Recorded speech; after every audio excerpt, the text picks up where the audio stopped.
La canicule est enfin derrière nous, nous disait Marion. Oui, plus aucun département en alerte orange aujourd'hui, mais cette deuxième vague de chaleur de l'été aura tout de même duré 10 jours. Et parmi les nombreuses conséquences, des températures élevées année après année, la sécheresse.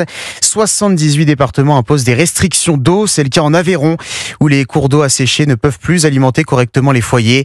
Des camions-citernes sont donc mobilisés chaque année pour pallier le manque d'eau, Margot Bongrand.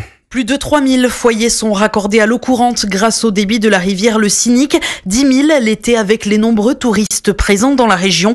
Mais depuis plusieurs années, le cours d'eau ne suffit plus, explique Jean Valadier, président de la communauté des communes. Pour approvisionner les 1500 mètres cubes dont nous avons besoin chaque jour, nous apportons 600 mètres cubes par camion. Si nous n'avions pas cet apport, les habitants ne pourraient pas bénéficier d'eau courante au robinet de manière libre telle qu'ils le font aujourd'hui. Plusieurs mesures de restriction sont mises en place. Cette situation de crise se répète chaque été. Sur les 4 dernières années, nous sommes à la 3e période d'approvisionnement par camion. Et évidemment, si la situation dure, nous sommes inquiets. Nous disions que le Massif central était un château d'eau et finalement, les ressources du Massif central sont des ressources de surface. Ce cours d'eau, notamment, était approvisionné par les neiges du plan du Cantal qui, désormais, dès le mois de mars-avril, ont totalement fondu. L'idée que le cours d'eau puisse se tarir n'est plus écarté et le manque de neige ne permet plus d'assurer ce débit régulier du ruisseau tel qu'il était il y a quelques années. Une solution pérenne de pompage d'eau sur un lac hydroélectrique devrait voir le jour d'ici 2 ans. Margot Bongrand, correspondante d'Europe 1 en Occitanie.